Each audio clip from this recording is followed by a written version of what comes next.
Hi guys, welcome back to the Revive Stronger podcast. I'm your host, as always, Steve Hall, and today I talk to Derek Van Every. He's currently working towards his PhD in protein metabolism at McMaster's University. He also recently stepped off the bodybuilding stage back in 2024. Actually met him at WNBF Worlds, and we talked about some of his research, and I wanted to dive into some of that. So today we're talking about a recent narrative review that he's working on, and some of the interesting insights that we can learn about whether or not the pump is indicative of hypertrophy at all. What about cell swelling, metabolic stress, lactate? What about the genetic ceiling? How much truth is there to that?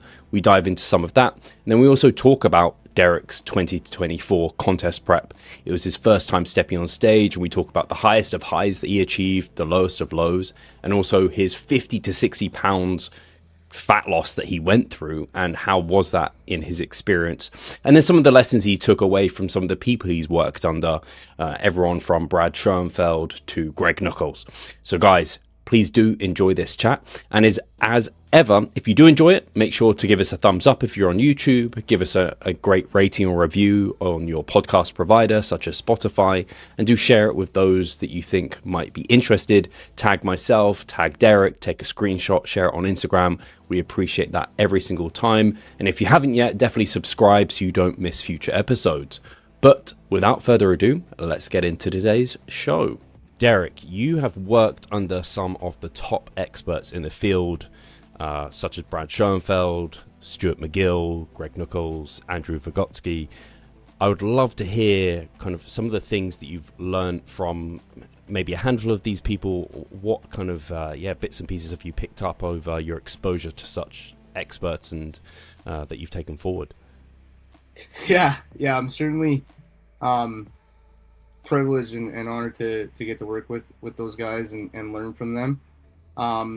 I think the biggest thing, the way those guys communicate the science, and you can tell the difference between somebody who does the research and who is currently doing the research versus those that um, do their best to extrapolate and communicate the research, but sometimes more people that aren't in the research tend to communicate with more conviction and less like, maybe or possibly or a lot of I don't know, or we may expect this, or given the strength of the evidence. There's always um, a lot more caution in the way they approach things.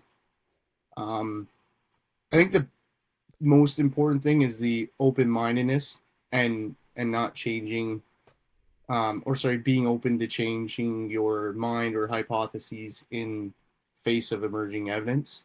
And I think that's something that um, Dr. Schoenfeld was really great with, and how I wound up kind of doing my PhD with Dr. Phillips was like, we wrote this review article, and it was one of my very first publications with Brad, and it was the loading recommendations in the paradigm and basically hypertrophy existing among a spectrum. And I remember Brad speaking about, when Stu originally posted one of the original low load training studies and found, similar growth. And Brad was like, it was in a Facebook group and it was like hot off the press, right? Like load does not determine hypertrophy. And Brad was like, there's no way, like there's no absolute way. And then of course, as many of your listeners and you are aware, Brad carried out that study for his dissertation, the 3x10, 7x3 volume equated and trained lifters, and sure Classic. enough, no difference, right? And I think ever since then, Brad has certainly changed his tune on that, and I think that's the biggest thing from those guys from the science side of things. Um, Outside of the science, like the way those guys treat others. So, I like to think about that as well. Like they're some of the most genuine, kindest people. And so I learned a lot more about those guys or from those guys, like about treating people and those below you and, academia and the hierarchy and things like that, and how they treat like second year undergraduate students, like they are just so kind and opening and open to communication and collaboration, and that to me is very important as well. That's so awesome to hear. Not only what have they taught you as like educators and science communicators, but also just how to be a great mentor and like a great human, as it were. Because definitely speaking of like Brad, for example, every communication I've ever had with him, he's always treated me with the utmost respect, and I was absolutely a nobody. And especially when I first was bringing him on the podcast, and even now, if I was to reach out to him, I'm sure he would come on gracefully, and he could probably be charging money and all of this. And I have to be so grateful for people like yourself, Derek, and the people mentioned, that they are willing to give their time to communicate and to come on such channels, because that's what's allowed this podcast and this to grow, and also just the field as a whole to grow. And everyone I've interviewed as well, like yourself, Derek, have just been such kind and great people. And to that point of the precursors, like maybe that sort of kind of word is so valuable to just put it in there. And I sometimes find myself not wanting to use it for the purpose of social media, because it allows things to land harder, but it doesn't feel genuine to myself and to what I know, kind of how things should be communicated. And you can see when people aren't using it and when people are. Yeah. And Brad, again, is the first person that comes to mind, where he will always put those almost precursors and almost inject that uncertainty, because it isn't certain. And people then look at him and be like, you're meant to be the goated hypertrophy researcher. How can you be so uncertain about things? It's because he is a scientist. Yeah, exactly. Yeah, and we've had very deep thoughts about skeletal muscle in the lab over the years, and yeah, like even among our lab, like we have disagreements all the time. So like an example, so twofold. I think one important reminder I'm thinking. So I was so fortunate to have Andrew Vygotsky and Greg Knuckles on my thesis committee, and like I'll tell you, you talk about imposter syndrome, communicating with those guys. I mean, they were so gracious to me, but um, I'll never forget when Greg said, anything I say, if Andrew contradicts it, go with what Andrew says. Like, this guy is just night and day. And I'm like, no way this is coming from you. Like, Greg, I'm not, I'm open to your opinion, but I'll, have to take both because you're also brilliant. And yeah, there's some things in terms of that study design that we, had to disagree on, and based off certain things, and also what you have access to, which is important limitation to research as well. But currently working on a review paper with Stu and a couple other folks from our group, and it's gonna get resubmitted for review soon. But in short, Dan Plotkin, him and I did our masters together with Brad in New York, and Danny's over in Dr. Mike Roberts' lab in Auburn now, and pretty sure that Dr. Roberts was one of the reviewers of this paper, and I was very like honored and like scared. Don't meet your heroes, just let them be peer reviewer number two, and the impetus for the paper is mostly like we don't really understand mechanical tension and the mechanotransduction and all of this mechanistic work that actually signals hypertrophy. We think we have a pretty good idea, but there's so much to be unpacked. But we also went about, there's a lot of things we are pretty confident aren't contributing, and that's certain things like endogenous hormone fluctuations, and one of the adaptations Yes. is resistance training with sarcoplasmic hypertrophy. And of course, the Roberts lab is quite famous with the Han study and everything else for sarcoplasmic hypertrophy. So I was very like scared, but he was very open and accepting in the evidence and in the discussion, and it was just, I was like, this guy is a true scientist, like not like pushing back to say rejecting the evidence or the discussion that we brought, but still open to, here's some evidence for why I still think this may be an adaptation in specific context. And I think that was very cool to see as well. Yeah, people seem to want to critique scientists for thinking that they have an ulterior motive for something. I know, like the words like the volume cartel, big volume, and Brad has a bias towards volume, so he's kind of Yeah. setting up studies to provide certain outcomes. But you guys are all just taking it for what it gives you, updating your beliefs as it comes, and not like trying to skew data and be true scientists, which is awesome. You mentioned this paper a couple of times. Are you able to give us any teasers or of anything you found out? I'd love to hear about it. Well, yeah, so it's just this paper that I was talking about that was in review. It's a narrative review. So, in terms of hierarchy of evidence, it's pretty low on the tool, but nonetheless, Sure. I'm quite proud of it. It's a labor of love, this one. So that paper's called um, load induced human muscle, and we're very cautious to use the word human, skeletal muscle hypertrophy in that title, mechanisms, myths, and misconceptions. So we basically discussed, the mechanisms of what actually mechanical tension is and how that, is chemically transduced into mechanotransduction, because they're not the same, phenomenon. Like, you lift weights, you get that stimulus, but you can be under, tension, load, if you will, supporting yourself. And so there's a few, caveats with that discussion. But yeah, the largest thing from it was, certain things that are lacking evidence to contributing to muscle hypertrophy. And so from a practitioner standpoint, you know, I love the pump, right? We quote unquote chase the pump as bodybuilders, but that is not indicative of greater hypertrophy, right? And so that is one of the discussions. Like, we don't have any direct evidence. There's two poorly, I don't want to criticize too much, but like, correlational designs that, look at swelling and found really no association with training adaptations. So we kind of wrote, what the pump is, how in theory it's, a good potential mechanism, but there's actually nothing there. So, in practical application terms, if you get a better, quad pump from doing, the pendulum squat, that doesn't necessarily infer that you're going to have greater hypertrophy than doing something like a hack squat, right? So there's that discussion. There's a little bit more about metabolites and, lactate in particular, not really having a causative role, or at least not being able to independently contribute. And so,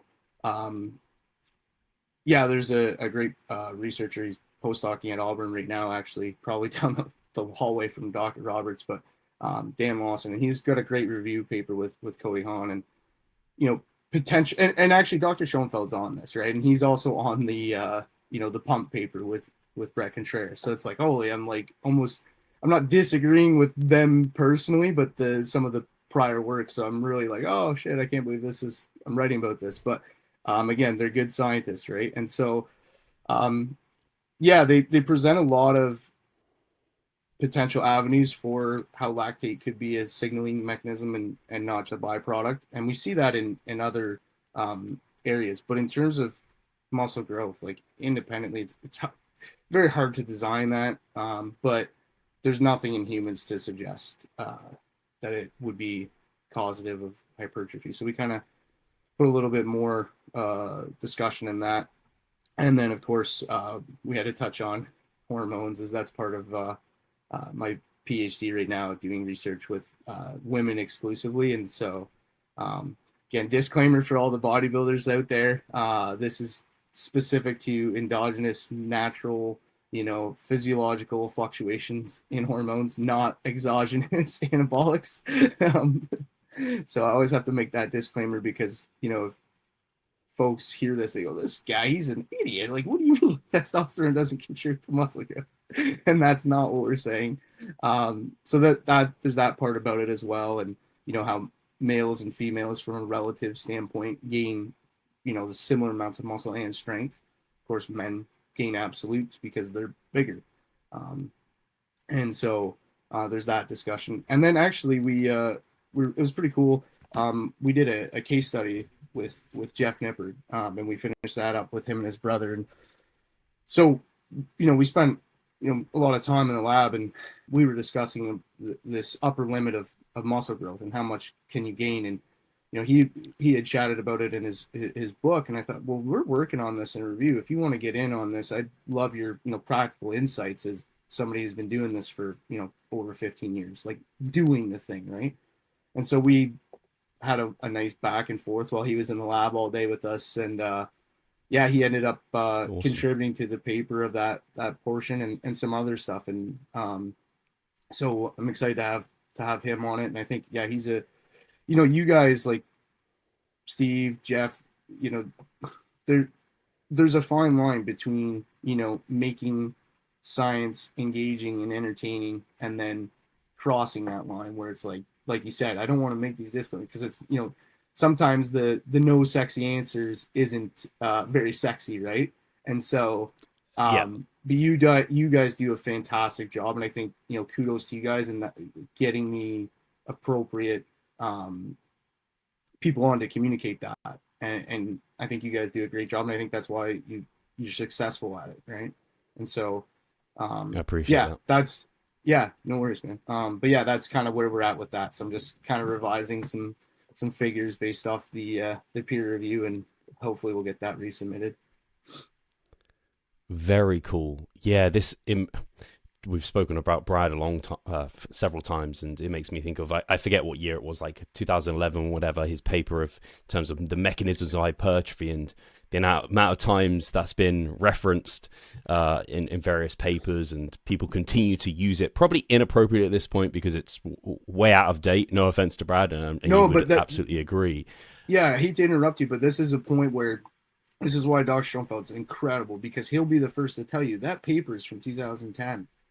Since then, he's published an update with Henning Walkerage from Germany, like called Mechanical Stimuli Sensors and Resistance Training, something along the lines of that. That paper, he's telling people, stop citing my 2010, cite this. This is an update, right? Yeah. And that's why I think, that you can learn a lot from that, right? Because things have changed, and emerging evidence, and he's changed his tune. So, yeah, I had to bring that up because I think that's important. Yeah, especially that sort of paper, like meta-analyses, like they get updated, they have expiry dates. You can't be referencing a meta-analysis that's 5 years old when there's one 2 years. Like it's an updated thing that you should be looking at. And people, exactly, I think sometimes know they're doing it. Yeah, I think, one of my idols that I look up to a lot, both in bodybuilding and coaching and science, is Eric Helms, right? And I know he's been on here a number of times with you, and forgive me if I'm wrong. I think he was on here actually talking about the Morton meta-analysis, that the protein intakes that's been updated. So that was done from a guy from my lab that's since gone on to Denmark for industry. But Rob did that meta-analysis was published in 2018, and like you said, good science doesn't expire, but meta-analyses do. And so Dr. Everson Nunes updated that, and I think that was done in 2022. But yeah, we're still referencing the Morton meta because, and I remember Alan saying, because I'm on it, and Mano's on it, and Brad's on it, right? And big and the updated, right? And so, yeah, and I think that takes a lot of humility, and I admire that from Eric. Yeah, for sure. To circle back to the narrative review you've discussed with like the pump, and obviously a lot of people talk about the pump as if it's self-swelling, but that's not even been completely confirmed. Do we have is there sufficient evidence to say the pump is in no way contributing or correlated to hypertrophy? Or is it just a case of we don't have sufficient evidence to say anything too strongly just yet? Yeah, exactly. I would probably go with the latter there, Steve. And so that's something where when I brought up Dan, he's saying, I'm not quite sure we have enough evidence to dismiss that, or, metabolites or even hormones to some extent, and totally fair. And I think that's important too. But that's where we're at in terms of strength of the evidence. And that's why, in 5 years, that paper might, get published, and then all of a sudden we find some direct evidence and, hey, I was wrong. But I think that's important. Absence of evidence isn't evidence of absence. Sure. But we have to also, you know, be cautious with making those claims. Like, yeah, I'm a bodybuilder. I'm the first one to tell you, man, I love a pump and I love BFR for, you know, training adaptations, but that doesn't make, you know, BFR superior to normal higher load resistance training or what have you, right? So um yeah, I think like setting up direct you know, RCTs to investigate it, it's challenging, but and I'm sure with the evolution of tech and how many more people are getting into research, at some point somebody will do it. It'll probably be Brad. Somebody will carry it out. Yeah, for sure. And then in regards to the hormone piece, what did you look into any specifics there? Like, hey, if you have a as a male, if you have higher testosterone, you have a higher proclivity to grow muscle, or if it's within a range of kind of acceptable normal levels of testosterone, it doesn't seem to make much difference if you're higher or lower. Kind of, do you have any specifics you could draw?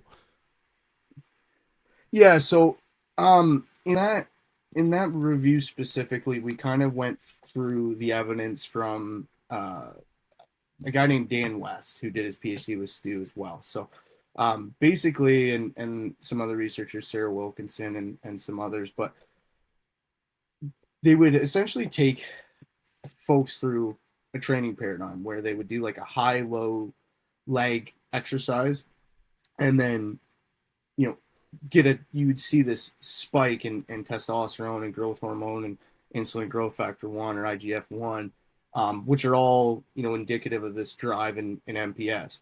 But what they found was the rise in testosterone had no association in adaptations. And so that's been kind of done consistently now, because at first the critique was, well, that's acute. You can't make anything acute. They said, okay, let's train these folks for 16 weeks, right? Do the study, no difference. Okay, well, it's within subject, it's untrained males. Well, okay, do it in trained males. Took lean body mass associations with trained men, and basically no correlation, like between growth hormone, testosterone, IGF, and gains in lean body mass. And so, you know, we're essentially saying that resistance training adaptations, particularly hypertrophy, are largely the intrinsic variables, so your inherent biology and genetics, of course, in response to the external variable of lifting weights. But the most important thing is the internal variable, but the rise in systemic quote unquote anabolic hormones is not one of them. So that comes back to this understanding of, we are not really sure what's happening with, you know, response to, you know, you lift weights, it gets converted, it signals, you know, mTOR and all these downstream pathways to trigger an embolism, but we don't really know what's making folks, you know, quote unquote, a hard gainer versus, you know, an extreme responder. We're not quite there yet, right? So there's been some investigations with like GWAS or G analysis essentially, and uh, it's really tough to tease out what's kind of going on. There's a lot of noise in that signal, so you know, hopefully we can get there one day, and I'm sure we will. It's just it's a fun pursuit nonetheless. Okay, great. Yeah, seeming those acute changes. I know there was people used to talk about the fact when you train your lower body, your testosterone is increased, and so you grow Yeah, more everywhere. It's yeah, like yeah, that kind yeah. of myth got crushed a while ago. So it looks like those acute changes just don't tell us, and they're not Yeah, I indicative remember I of did much, John really. Brose's Bulgarian squat every day method for like, I squat every day for like 300 days, and I'm thinking my testosterone's gonna rise, my bench press is gonna just go off the chain, right? And of course, like no, like unfortunately for me as a power lifter, my bench press, you know, it improved from training it, but not to the extent that my squat did. And of course, yeah, Yeah. as you mentioned, hypertrophy certainly fiber specific to the limbs being trained for sure. Yeah. It was a good way of convincing people, guys specifically, to train their legs, but sadly kind of fell flat on his face a little bit. Yeah. Yeah, maybe From we'll that start the narrative review, narrative then, that sorry, Steve. I was just thinking sorry. now we could start the narrative for calf training. Yes, yeah, for sure. Yeah, that would be great. Yeah, it would just somehow explode your arms. That would be really useful for to get people to train their calves. With that narrative review in mind, then, did you have any personal kind of takeaways? Obviously you're a coach yourself, and obviously you're a great bodybuilder too and powerlifter. Yeah, Thank did you. you have any takeaways for yourself from having done the narrative review that you'd also give to others? Yeah.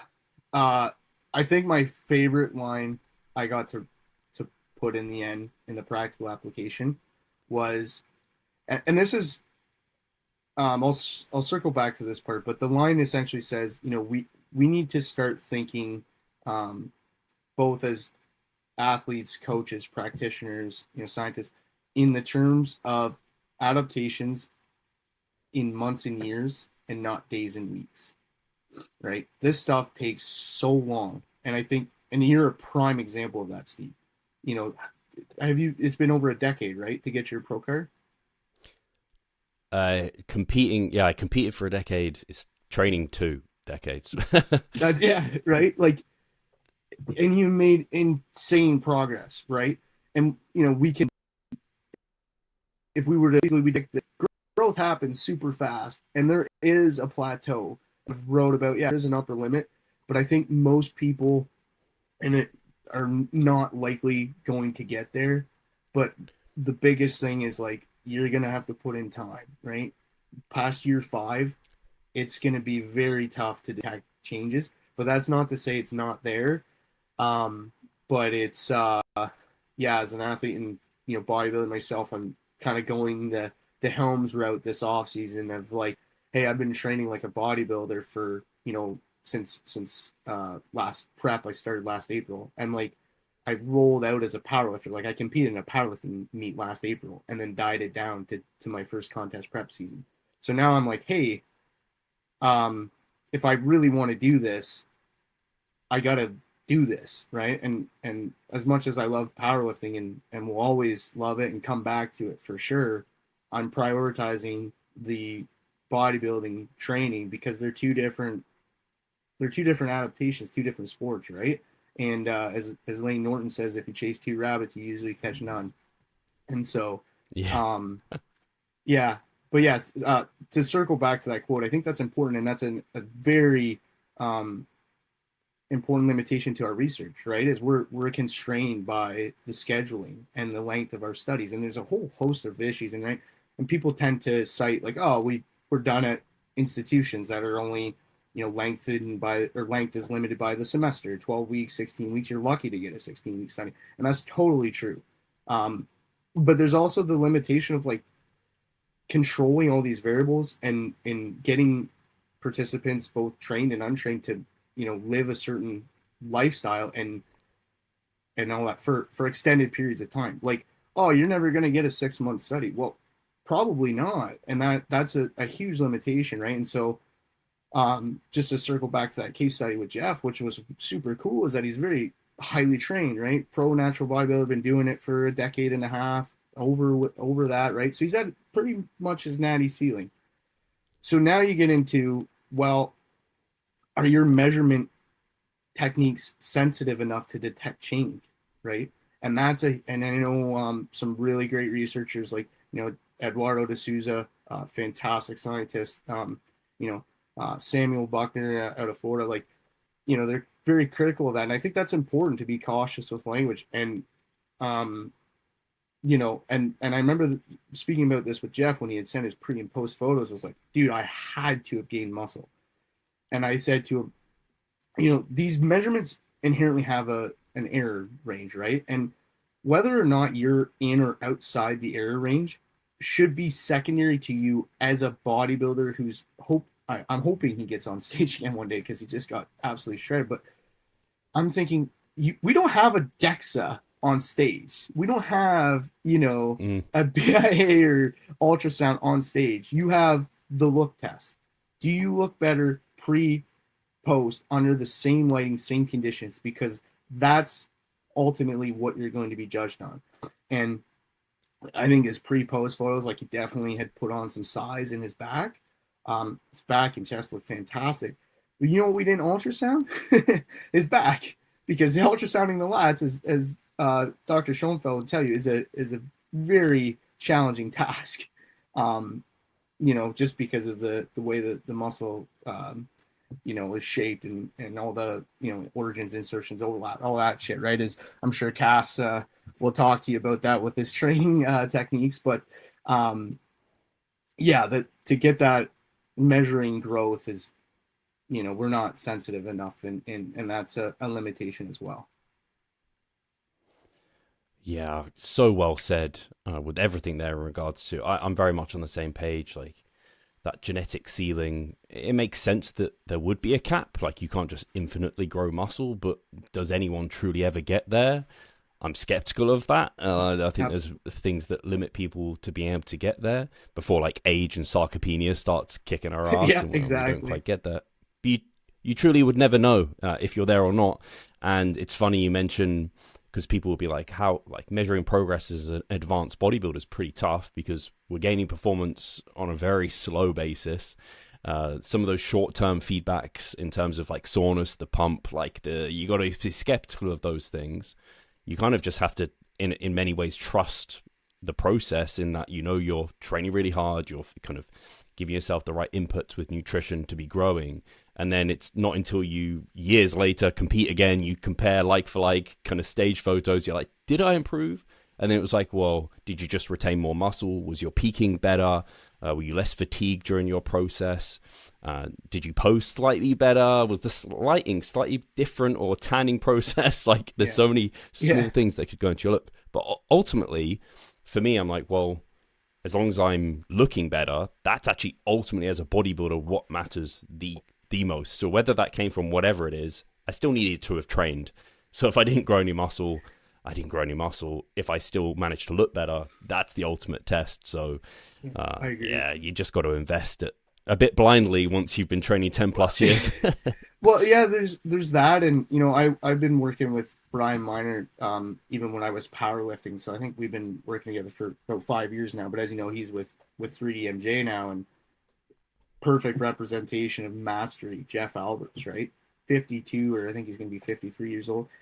Whether or not his stage weight has changed, you can argue, whatever, but he's a perfect example of mastery, posing, like just getting leaner, retaining, muscle. Like at 52, I hope I am half of what Jeff Alberts is, and so whether or not you're at this ceiling, you can always get better, right? And I think that's an important thing to remember for those natural bodybuilders out there that are struggling to put on size. For sure. And as you said, like, I'm an example of it. There are other examples out there for sure. But like, no point, if I ever thought I was at my ceiling, I think that it only would have set me back. The fact is, I just continue to enjoy the process, and that's led to the outcome that I'm looking for. And I think that's a big take home. And that's something I drill home to clients, is like, just don't burn yourself out. I don't know. Like you said, these short-term studies, and people are like, oh, I need to be doing 30 sets, whatever it is, because they have in their head there was more growth that way. It's like, this is a short-term study. You got to find an approach that's sustainable for you, that you can adhere to long-term. Don't maybe take that to the extreme and think, I don't know, like do extreme low volumes, because eventually you're just going to hit this ceiling anyway, so why do more? Yeah. But you just got to find that kind of sweet spot that you're willing to invest to, I think. And yeah, I think people will always be surprised how far they can take it if they just enjoy it for many, many years and then reflect, and they'll be shocked. Oh, absolutely agree. Absolutely. To circle round to, we've obviously talked a good chunk about your kind of academic background, your research, which is awesome. I definitely wanted to do that. We also mentioned a few times that you're a bodybuilder, you're a powerlifter, and actually you competed last year. And I thought it would be great to kind of talk through your season a little bit, because I think it was an interesting one. I always think it's interesting. I'd love to hear about maybe like your highest high and your lowest low in that season, I think would be really interesting for the listeners. Yeah, yeah, okay. Happy to share that. Thanks, Steve. Yeah, so this was my first natural bodybuilding season. So I've never, I've been lifting weights for, I think I'm on year 18 now. Been powerlifting for this year will be 10 years. And my wife and I had a baby girl, Ella. She's 3 now. And, while trying to, complete my PhD, and we just mentioned about the months and years, days and weeks kind of adaptations, right? Powerlifting is very much, you have to put in the work to get marginally better in your total. And, the reality was I just couldn't give the 2-ish hours of training a day, 4 days a week ish to the gym. Like it just wasn't happening. And my love and passion for physiology, I was like, hey, I've always wanted to try bodybuilding. I want to see how far I can take it, right? And so I hired Brian Miner back. I was in Brad's lab when I started working with Brian. So, the reality, and that's why I love working with, honest, good coaches, like in like you guys, Revive Stronger, 3DMJ, etc. Brian was like, man, this might take a little bit longer than you're hoping. Like I was like, hey man, I can start in January. We'll get down. I'll make the show in September. He was like, whoa, whoa, whoa. I think we need to, do some, habit formation, all that stuff first, and so we can do this well. And inevitably, think another year is like, had a pretty bad back injury. So that was even before contest prep. So that was definitely the lowest low in terms of the process getting into it. Like I had like debilitating pain where like, yeah, I couldn't walk, couldn't stand, even lying down. Like then I'd get, pain in my back and down my leg, and probably herniated a disc. Didn't get it confirmed with an MRI, but inevitably, like all things, time and patience and all that rehab, physio stuff like that helped me get back. And so I was starting to train again, and I thought I was getting a little bit of apprehensive towards lifting heavier. And I was like, man, you just kind of got to do it again, like work back up. And so I hired Brian originally because he has experience competing in bodybuilding and powerlifting, doing both. And I thought this is what I inevitably want to do. I want to still use powerlifting as like a means to an end, right? I want this meet. I'm going to do a meet. I used to compete at like 93, before that 83 kilos. Let's do this local meet that's close to my gym, 75 kilos, 24-hour weigh-in. And that still gives me 5-6 months out from contest prep. So we dieted down. I started getting strong again with all the neural adaptations coming back from lifting heavy. I totaled 660 at 75 kilos. So that was a really cool experience. So even though my all-time numbers went down from 93, relative, dots or Wilks or whatever they use in powerlifting went up. So that was very cool. While being super lean and as lean as I've ever been. So that was certainly a really cool high to win that meet. And, I competed untested as well. So I'm natural, but the meet itself was untested. So I had a few guys like, are you natty? And I remember looking this guy in the eye. I was like, brother, I weighed 164 pounds today. Yes, I'm natty. And, he was like, oh yeah, well, obviously I'm not. And he was, a pretty big boy and like over 200 or like 90 kilos or so. But yeah, that was cool to kind of beat guys, again, it was a local meet, but like to beat guys untested as a, small, natural, that was cool. But yeah, fast forward, like I won my first bodybuilding show, which was not expected. Like we kind of used it as a quote unquote warm up show to get exposure and practice and just doing the damn thing. And I remember like I got moved to the center like right away, and I thought, oh shit, and they didn't move me, and I'm like, oh my god, what is happening? And then yeah, I won the lightweight class, and then they're like, oh, I was like ready to go. I actually competed in classic physique that day as well. Didn't do so well because I still got to learn how to pose, but I remember they were holding me like, oh, you got to stay for a urine test, and I was like, oh, good, you guys actually do this. That's great. So they held me, and then I had to stay for the overall, and I thought, well, the overall had the middleweight from nationals was a week prior to this regional show I did, and he won. He was the middleweight champion. And I thought, well, good luck, right? And somehow I edged him out, which was something.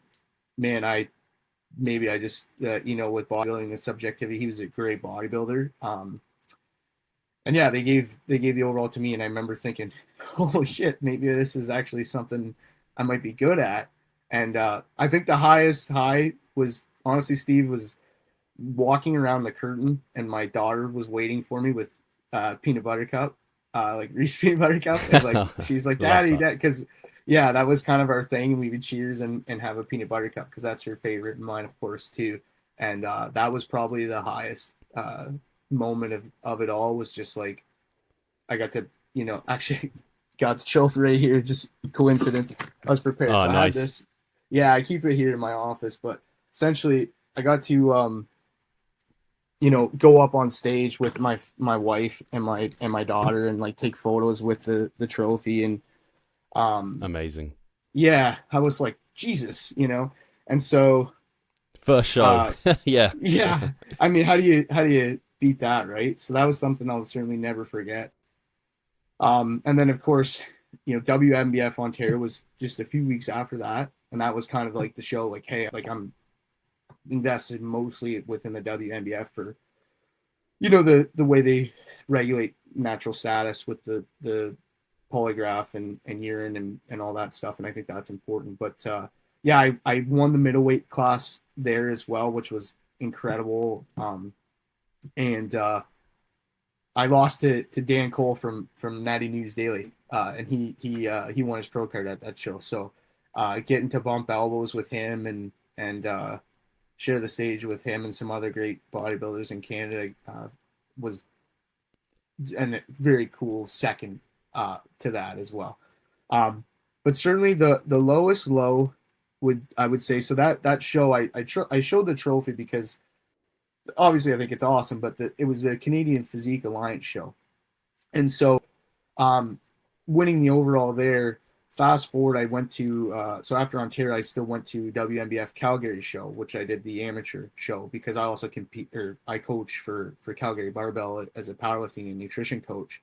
And so went to the headquarters to meet up with my boss, Bryce and Dylan and another coach from Calgary Barbell as well, Danny. And so I got to hang out with those guys, talk shop for a bit, and it was really cool. And we did some, photos and content and stuff for that while I was, pretty shredded, which was awesome. But, I lost that show and I got second in the middleweight class there. So I didn't even get to compete in the overall for the pro card. And that one stung a bit, almost like, oh yeah, you're not going to win every show you do, right? Like, oh, newsflash, you haven't, earned nothing, and, you can't help who shows up all day. A guy named Cole, he went to Worlds men's physique, got fifth at Worlds. Great bodybuilder. He went and decided that day he wanted to compete in bodybuilding, so he won his pro card in bodybuilding that day. I still think that one stung a little bit just because I still think I had, the conditioning and symmetry and stuff. He just, that day the judges said it was kind of I asked for feedback after, and they were just like, yeah, 50-50. He just kind of edged you out with posing and the larger arm. Anyways, so that one stung, but that led me to, I was going to call the season there, and I chatted with my wife, and she was like, Boston is, or Worlds is in Boston this year. Like, you're already this lean. Why don't, like, because she had known that was a goal of mine to qualify and go to Worlds. She's like, you're already this lean. You're here now, and my wife is like 7.5 months pregnant at the time. She's like, just go. like, because we don't know what's gonna. You're here now, just go. And I'm like, fuck, that's all I need to hear. Sorry to swear. I was like, that's all I need to hear. So, lock back in. But before I went to Worlds, I think the lowest low was I went to the King Kong Regional Naturals here in Ontario, Canada. Very competitive natural show, and I didn't even place top 5. And I remember thinking, like, beforehand, I was like, this guy, I won the overall at the Can Fit show. Like, I'm gonna, make a statement here. And a guy named Ryan McClung, he fantastic bodybuilder. He competes as a master, and I remember seeing him backstage, and I'm thinking, well, I'm competing for second today. And I truly, in my heart of hearts, thought I was getting second, and I got edged out, and it was a very quick show. And yeah, I got 6th out of 9 guys or something like that, or maybe even 7th. I don't remember. And I remember thinking, like, my wife and my daughter was there, and my mother-in-law came to support, and yeah, to not even like get to do a routine because I didn't finish top 5 was like, yeah, dude, you haven't earned anything. Like, get back to work, right? And so I was really, really down. I said to Brian, like, I shouldn't even have done this show. Like, should have just focused on Worlds, right? And he's like, dude, like, lots of things happen outside of your control at these shows, and yeah, it's a learning experience. And I gained a ton of appreciation for that side of things. And of course, being over a year ago now, I'm certainly happy to disagree with some of the judging and how things went. But that's the sport, right? And that's why don't complain, just get better, right? And so locking in now, and hopefully we'll hopefully get to do that show again and come back better and kind of like actually earn your place, right? But yeah, you mentioned Worlds as well. You finished off at Worlds, right? Yeah, exactly. And I was gonna say that was probably, other than winning that overall, like, that was unbelievable. What an overwhelming experience. Like, getting to see, like, what was it, 35 different countries. And I remember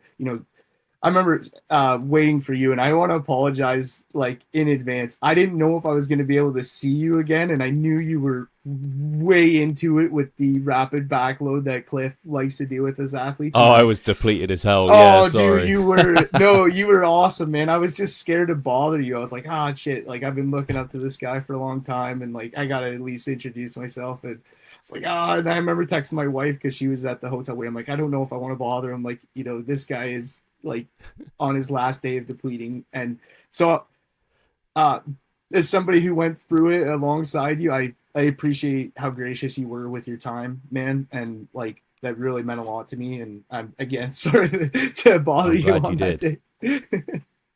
No. It's probably the same for you. If ever people are like, oh, sorry, like in your situation too, if people were to bother you, like, no, definitely do. Like, I might seem like I might not want it, and maybe at the time, maybe I would have thought maybe not, but you're always so grateful in hindsight that those things happen because you're just not your best at that moment. Yeah.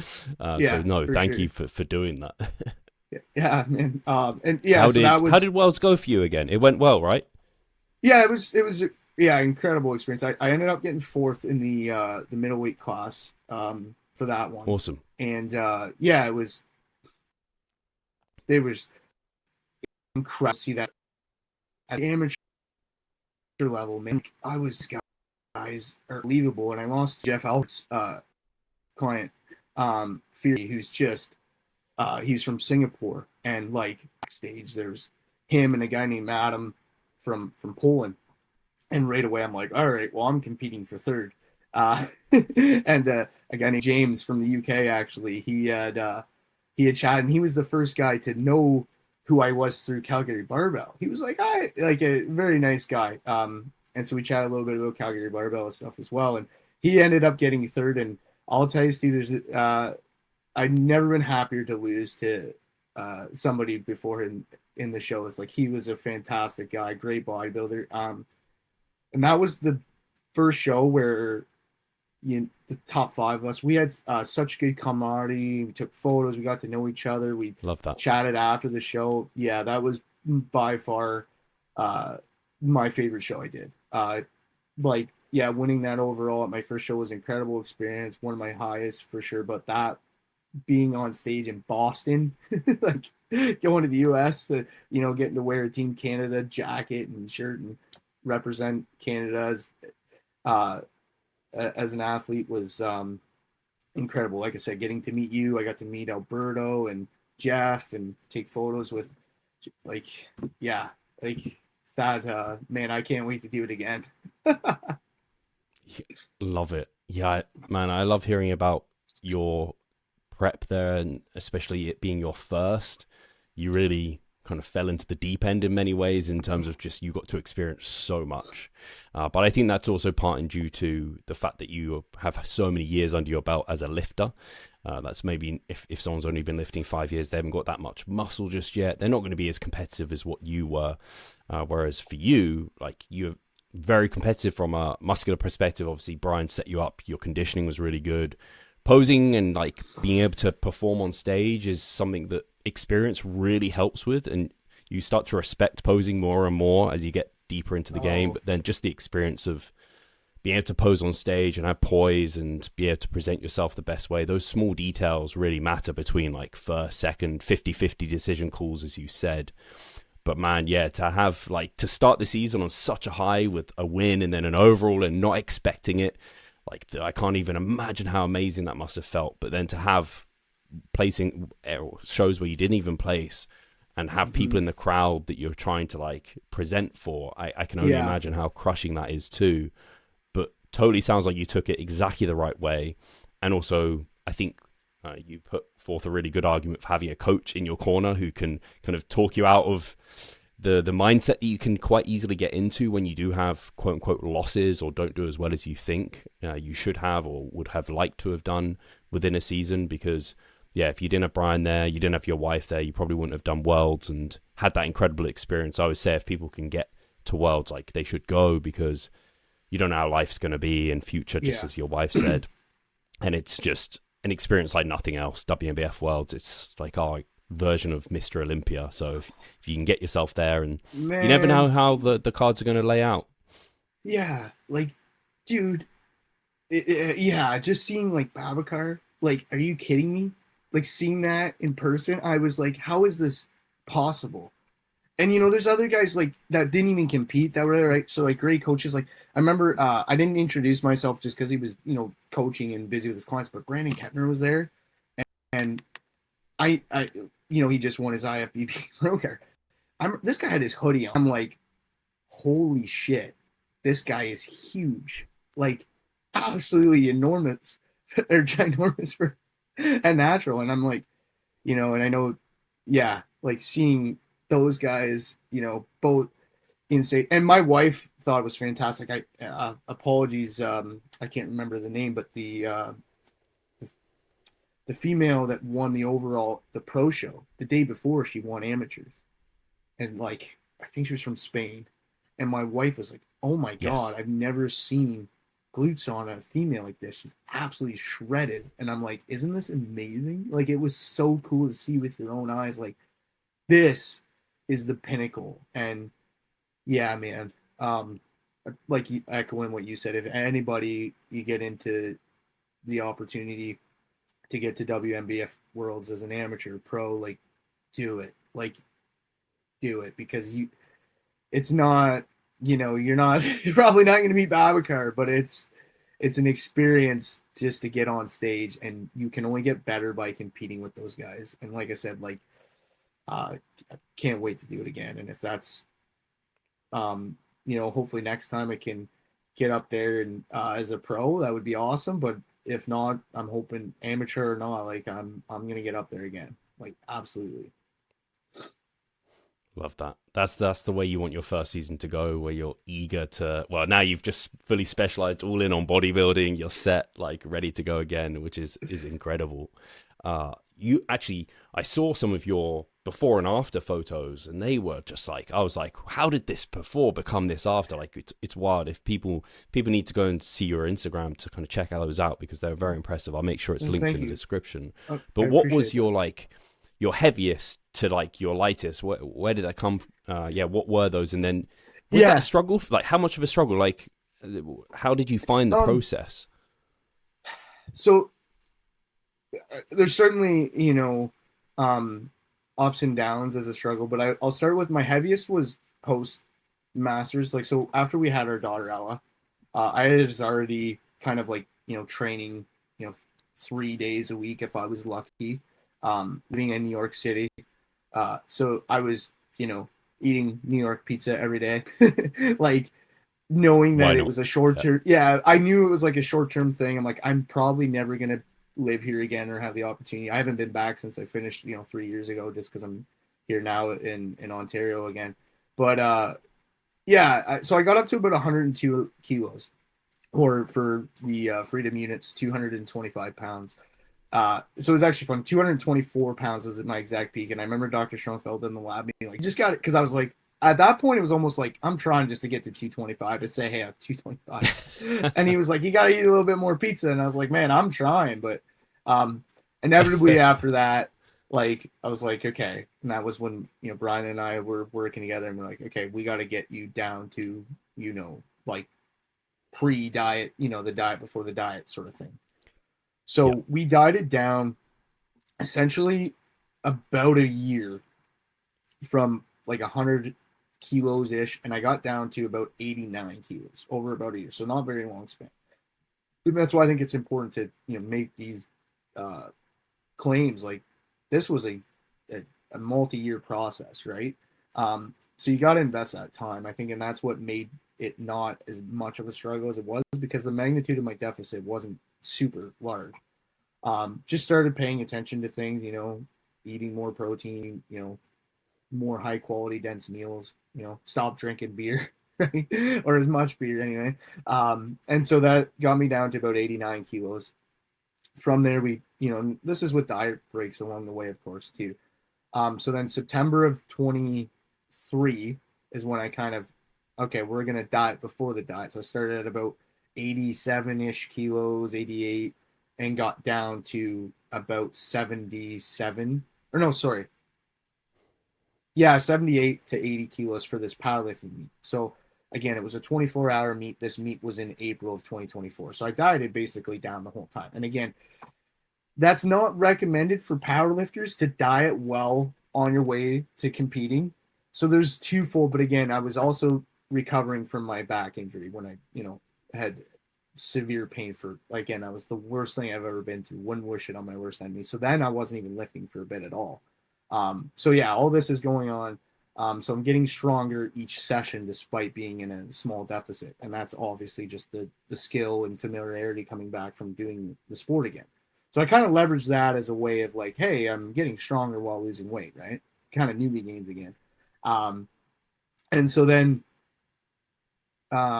competed at 75. And basically that was like right after that, diet break for a week, and then we're going into prep and it starts. And so, yeah, dieted down. The lightest I got in terms of uh, peak weight kind of depletion was 164 pounds. So right about what I competed in the powerlifting. I mean, again, not dehydrated. This was a true 164. Well, depleted but not dehydrated, right? So 164 was what I weighed in for actually at the Can Fit show that my first show that I won the overall. So I weighed in at 164 that day, and then of course ate into the show. And so my stage weight that morning I think was 168 pounds. So again, a little under 74-ish kilos. And so yeah, I think the other part that made it, and again, that was the feedback I got from a lot of the judging, which was super cool to hear, was like, oh my God, like your conditioning is insane for like a rookie. Like you don't, and I remember Leo King from WMBF Canada at the Ontario show was like, conditioning on that, like for a first timer, man, like You can't get better than that. I come to Calgary, don't get any leaner. Tell Brian you don't need to get any leaner. It's like, okay, Yeah. cool. That's exciting to hear. But I still, as a natty, I'm like, I could still get a little bit firmer in the glutes there. Yeah. I think I could get a little bit more off. But we'll save that for the next go. But honestly, Steve, what kept it was just like staying busy. So I'm carrying out my PhD study. I got now I have two kids, but at the time I had a 1.5, 2-year-old daughter Yeah. to look after. So like it didn't really matter, like you have other obligations. I have my own clients that are a priority, right? Like that takes precedent over any prep, as you know. I have my own gym that I have to also look after. Um, just a ton of, I have thesis students that I'm mentoring. I got papers and things that I got to write and produce, and ultimately a huge support system. But when you're busy, like you don't think about food. So to me, it was like just go. I leveraged a Yeah. lot of black coffee, decaf coffee, along the way, maybe some Coke Zero, Diet Coke. But yeah, staying busy was probably what made it almost seamless. And so, um, yeah, I think that's an important tip for folks getting into it. Yeah, and I think, oh man, so that's like 50 to 60 pounds off, or like 20, 25 kilos from heaviest to lightest there. And I think it's Yeah. just a great reminder for people, like how incredible the human body is, like when you give it the right inputs and you do the right outputs. And it's lovely to hear that there's no hack, there's no secret. Keeping busy, a lot of people think again that being busy is a negative, like, oh, you can't invest everything into your bodybuilding. It's like, yeah, but maybe you don't want to. If you've got all the time in the world to think about food, to prep food, like it just starts to become really challenging. But if you're on your feet, busy, doing different things, and it can happen in the background, again, having a coach probably to kind of leverage and rely on a bit, so you're not overthinking any of the process, and you don't have to do that. How incredible. And also the impressive thing to me is, like, if people look to you before, I don't think, no offense, that you'd be like a high level competing for pro card bodybuilder. They'd look at you and be like, yeah, you look like a big guy, but bodybuilder, you sure? But Yeah, as you absolutely diet it agree. down, you unveil and unveiled an incredible physique, and a very competitive one. And again, a good reminder for people who think, oh, maybe I don't have it. It's like, well, when you peel off the layers, you start hitting the poses, you never know how that might look and come together. So again, for people like on the edge of their seat thinking about competing, I think it's something to consider at least. Yeah, awesome transformation, Derek. And one thing I wanted to touch on before we close was this really cool quote I picked up from one of your posts. I'd love to know what it kind of means to you. You said, "Sacrifice for what you want, or what you want will be the sacrifice."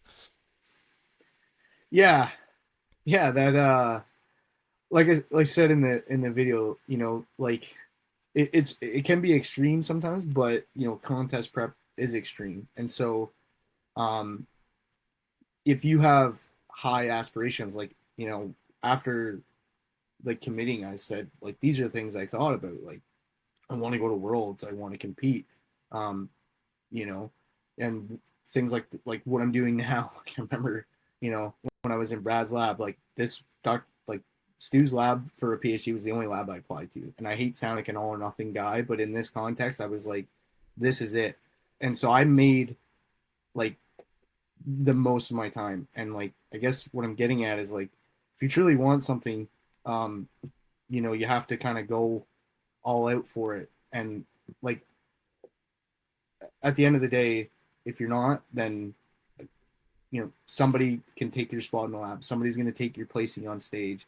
Somebody's going to, there's always something else out there. And I kind of remind myself of that. Like, um, yeah, it takes discipline. It takes sacrifice, and in no matter what endeavor you go after. Right. And so if you're not willing to put in the work, somebody else will, and somebody else will, it, take your place or spot or whatever. So again, that was mostly message to myself, being like 2 weeks out from Worlds at that time, and my my daughter's sleeping on me, and I'm like, I gotta put her down because dad's gotta, I gotta go walk at 10 p.m. at night to get my steps in, and guess what? I gotta get up at 5 a.m. to be in the lab.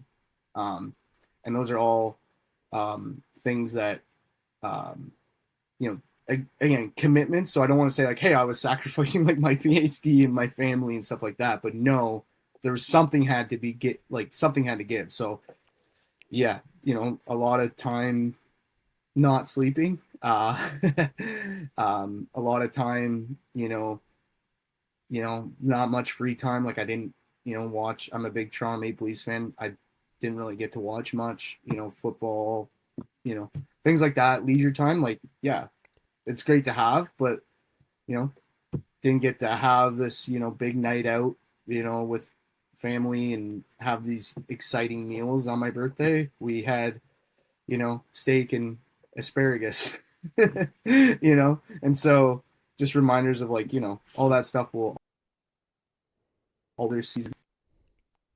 There's always another, so all that stuff is, yeah, gotta be live, right? Yeah.